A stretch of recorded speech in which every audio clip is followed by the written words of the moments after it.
नमस्कार। हम 12th class की सेकंड यूनिट के बारे में डिस्कस कर रहे हैं, सॉल्यूशंस के बारे में। सॉल्यूशंस का इंट्रोडक्टरी पार्ट हमने प्रीवियस वीडियो लेक्चर में कंप्लीट कर लिया है। आज हम सॉल्यूशंस की कुछ जो कंसंट्रेशन से रिलेटेड टर्म्स हैं उनके बारे में यहाँ डिटेल से स्टडी करेंगे। न्यूमेरिकल्स को हम नेक्स्ट वीडियो लेक्चर में डिस्कस करेंगे। कंसंट्रेशन ऑफ सॉल्यूशंस में दो तरह से कंसंट्रेशन को हम मेजर करते हैं। पहला होता है क्वालिटेटिव। इसमें हम पढ़ते हैं कि सॉल्यूशन या तो डाइल्यूट है या कंसंट्रेटेड है। डाइल्यूट या कंसंट्रेटेड सॉल्यूशन से हमारा मतलब होता है यदि दो सॉल्यूशन हमें गिवन है, जिसके अंदर सॉल्यूट का अमाउंट ज्यादा है उसको हम कंसंट्रेटेड कहेंगे, जिसके अंदर सॉल्यूट का अमाउंट कम है उसको हम डाइल्यूट कहेंगे। ये केवल रिलेटिव टर्म्स हैं। अगर हमारे पास तीन तरह के तीन सॉल्यूशन दे रखे हैं, मान लो हमारे पास तीन अलग अलग सॉल्यूशन है, तीन सॉल्यूशन जिनके अंदर सॉल्वेंट पानी है और हमने सॉल्यूट के रूप में उसके अंदर चीनी डाली है। पहले में 1 चम्मच डाली, दूसरे में 2 चम्मच, तीसरे में 3 चम्मच। तो पहले और दूसरे का जब कंपैरिजन करेंगे तो पहले के अंदर सॉल्यूट का अमाउंट कम है, ये डाइल्यूट सॉल्यूशन है। दूसरे वाला कंसंट्रेटेड है। दूसरे वाला कंसंट्रेटेड किसके कंपैरिजन में है? पहले के कंपैरिजन में। कैसे? अगर हम पहले और दूसरे का कंपैरिजन कर रहे हैं तो सेकंड जो सॉल्यूशन हमारे पास है वो कंसंट्रेटेड है। इसके अलावा यदि कंपैरिजन हमारा सेकंड और थर्ड के बीच में होता है तो amount of solute third glass में ज्यादा है। थर्ड कंडीशन या थर्ड सॉल्यूशन है उसके अंदर अमाउंट ऑफ सॉल्यूट ज्यादा है तो ये कंसंट्रेटेड हो जाएगा और ये डाइल्यूट हो जाएगा। ये जो एनोमली है, इस तरह की सिचुएशंस को यदि हम डीपली स्टडी करें कि एग्जैक्टली उसकी कंसंट्रेशन कितनी है। एक और बात आती है यहाँ कि केमिस्ट्री में डाइल्यूट सॉल्यूशन वो माना जाता है जिसकी कंसंट्रेशन 5% से कम होती है। अगर पूरे सॉल्यूशन में सॉल्यूट का अमाउंट 5% से कम है तो उस सॉल्यूशन को हम डाइल्यूट सॉल्यूशन कहते हैं। लेकिन फिर भी अगर परसेंटेज बढ़ती है, 5 से ऊपर आती है, तो उसको हम कंसंट्रेटेड किस तरह से कहेंगे? दो सॉल्यूशन के रिलेटिव कंसंट्रेशन के बेसिस पे हम उनको डाइल्यूट या कंसंट्रेटेड सॉल्यूशंस में डिवाइड कर सकते हैं। ये तो हो गया क्वालिटेटिव एनालिसिस। लेकिन अगर हम एग्जैक्ट अमाउंट सॉल्यूट का डिटरमाइन करके और फिर कंसंट्रेशन को डिटरमाइन करें तो हमारे पास कुछ अलग टर्म्स आती हैं जिन्हें हम क्वांटिटेटिव एनालिसिस या क्वांटिटेटिव मेजरमेंट्स के तहत पढ़ते हैं। जो क्वांटिटेटिव मेजरमेंट्स है किसी भी सॉल्यूशन का जिसमें हम एग्जैक्ट अमाउंट ऑफ सॉल्यूट को डिटरमाइन करते हैं या सॉल्यूट का अमाउंट एग्जैक्टली हमें पता होता है, उस तरह की एनालिसिस को जो कंसंट्रेशन से रिलेटेड टर्म्स को स्टडी करते हैं वो क्वांटिटेटिव एनालिसिस ऑफ कंसंट्रेशन है। इसमें हम कुछ टर्म्स डिस्कस करेंगे जैसे मास परसेंटेज है, वॉल्यूम परसेंटेज है, मास बाय वॉल्यूम है, पीपीएम है, mole fraction, molarity, molality, formality and normality. ये कुछ टर्म्स हैं जिनको हम यहाँ इस वीडियो लेक्चर में डिस्कस करेंगे। सबसे पहला है मास परसेंटेज, दूसरा है वॉल्यूम परसेंटेज, तीसरा है मास बाय वॉल्यूम। इन तीनों को यदि हम एक ही शॉट में देखें, पहला है मास परसेंटेज यानी कि मास बाय मास, दूसरा है वॉल्यूम परसेंटेज। वॉल्यूम परसेंटेज का मतलब होता है वॉल्यूम बाय वॉल्यूम। तीसरा दे रखा है मास बाय वॉल्यूम, मतलब मास बाय वॉल्यूम। प्यारे बच्चों, इसको बड़ा ध्यान से देखना है कि यहां आपके पास मास बाय मास है, मतलब कि आपने सॉल्यूट भी मास लिया है और उस सॉल्यूशन को भी मास की फॉर्म में लिया है। तो मास बाय मास परसेंटेज यदि आप निकालते हैं तो इसको बोलते हैं मास of solute divided by mass of solution into 100। Volume की बात करें तो मास को हम वॉल्यूम से रिप्लेस कर देंगे।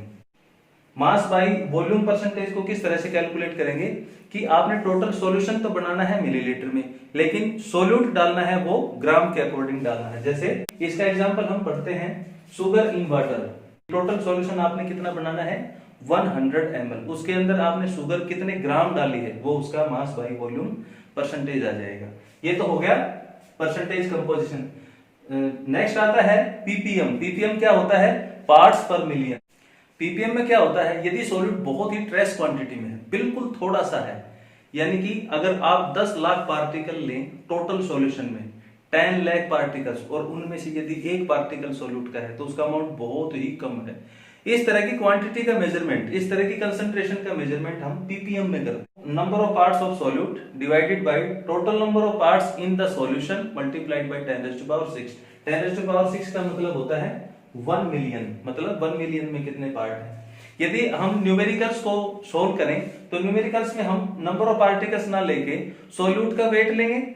W2 is equal to weight of the solute divided by total weight of the solution. मतलब जैसे W1 और W2 हमने लिया है, हम केवल बाइनरी सॉल्यूशंस को यहाँ कंसीडर करते हैं कि हमारे पास दो ही कंपोनेंट हैं, पहला कंपोनेंट सॉल्वेंट, दूसरा हो गया सोल्यूट। इन दोनों का सम टोटल मल्टीप्लाइड बाय 10⁻⁶, ये आ गया ppm। नेक्स्ट आता है मोल फ्रैक्शन। मोल फ्रैक्शन का मतलब कि आपने यहां नंबर ऑफ पार्टिकल्स ना लेके number of moles of particle लेने हैं, number of moles of dissolving components. Mole fraction को कैलकुलेट करने के लिए हमारे पास जितने भी कंपोनेंट दिए हुए हैं उन सभी के नंबर ऑफ मोल, जो नंबर ऑफ मोल्स हमें दे रखे हैं उनका सम टोटल करेंगे और उनका फ्रैक्शन निकालेंगे। फ्रैक्शन कैसे निकालेंगे? यदि पहले कंपोनेंट का मोल फ्रैक्शन निकालना है, मोल फ्रैक्शन को हम डिनोट करते हैं एक लेटर से जिसे कहते हैं काई। क्या बोलते हैं इसको? काई। यहां बिल्कुल भी कंफ्यूज नहीं होना है, जो लेटर हमने यहां ड्रॉ कर रखा है ये x नहीं है, कुछ बच्चे इसको गलत पढ़ते हैं, x1 x2 ऐसे पढ़ते हैं। ये काई1 काई2 है। काई1 इज इक्वल टू, काई1 क्या है? Mole fraction of first component. First component हम क्या लेते हैं? जनरली सॉल्वेंट लेते हैं। Number of moles of component, first component divided by total number of moles. इसी तरह से अगर काई2 निकालेंगे n2 divided by n1 plus n2। ये तो हो गया mole fraction of individual components. एक दूसरी टर्म आती है कि इन सभी का सम टोटल करें हम, जैसे काई1 plus chi is equal to 1। जितने भी मोल फ्रैक्शन हमने डिटरमाइन किए हैं गिवन सॉल्यूशन में, सभी कंपोनेंट का मोल फ्रैक्शन को जब आप जोड़ते हैं तो उनकी वैल्यू 1 आती है। मतलब अगर बाइनरी सॉल्यूशन है तो chi plus chi is equal to 1। यदि टर्नरी सॉल्यूशन है तो chi plus chi plus chi is equal to 1। अगर क्वार्टरनरी सॉल्यूशन है chi plus chi plus chi plus chi is equal to 1। मतलब सभी के मोल फ्रैक्शन का सम टोटल 1 आता है। नेक्स्ट आता है मोलरिटी। मोलरिटी क्या होता है देखते हैं। मोलरिटी के अकॉर्डिंग कंसंट्रेशन को डिटरमाइन करते हैं। पूरा सॉल्यूशन हमने 1 लीटर प्रिपेयर किया है, उसके अंदर कितने number of moles of solute हमने डिसॉल्व कर रखे हैं, तो वो क्या आ जाएगा? Molarity of the solution. Molarity को हम कैपिटल M से डिनोट करते हैं, number of moles of solute dissolved in 1 litre of the solution. यदि आपने सॉल्यूशन लीटर में ना बना के मिलीलीटर में बनाया है तो इस फॉर्मूला में थोड़ा सा चेंज कर देंगे हम। नेक्स्ट टर्म आती है मोलरिटी। मोलरिटी में थोड़ा सा चेंज करते हैं। यहां हमने पूरा सॉल्यूशन लीटर बनाया है, वहां सॉल्यूशन की जगह सॉल्वेंट को हम 1 किलोग्राम में लेंगे कि 1 किलोग्राम सॉल्वेंट में आपने कितना सॉल्यूट का अमाउंट डिसॉल्व किया है, कितना number of moles of solute. According to concept of molarity, number of moles of solute dissolved in 1 kilogram of solvent. आपने सॉल्वेंट का अमाउंट फिक्स लिया है 1 किलोग्राम, उसके अंदर कितने number of moles of solute आपने डाले हैं वो उसकी मोलरिटी कहलाएगी। इसको हम स्मॉल m से डिनोट करते हैं। यदि आपने मास ऑफ सॉल्वेंट ग्राम में ले रखा है तो इस फॉर्मूला के according small m is equal two moles of solute dissolved in 1 kilogram of solvent. यदि आप सॉल्वेंट को किलोग्राम में ना लेके ग्राम में लेते हैं तो 1000 से मल्टीप्लाई करके इस फॉर्मूला को हम जस्टिफाई करेंगे। 1000 से मल्टीप्लाई कर देंगे। 1000 से मल्टीप्लाई करने पर हमारी जो कंडीशन होती है 1 किलोग्राम सॉल्वेंट वाली वो जस्टिफाई हो जाती है। नेक्स्ट आता है फॉर्मेलिटी। अगर दिया हुआ सब्सटेंस सॉल्यूट हमारे पास यदि आयोनिक नेचर का है तो उसमें हम कंसंट्रेशन फॉर्मेलिटी के बिहाफ पे, फॉर्मेलिटी के बेसिस पे निकालते हैं। Number of gram formula mass dissolved in 1 litre of solution. 1 litre solution पूरा प्रिपेयर किया है, उसके अंदर कितना ग्राम फॉर्मूला मास आयनिक सब्सटेंस का डिसॉल्व किया है वो उसकी फॉर्मेलिटी कहलाएगी। ग्राम फॉर्मूला मास कैसे निकालते हैं? जैसे हमारे पास एक आयनिक सब्सटेंस है सोडियम क्लोराइड। सोडियम क्लोराइड का अगर आप मॉलिक्यूलर मास निकालें तो वो फॉर्मूला मास होगा।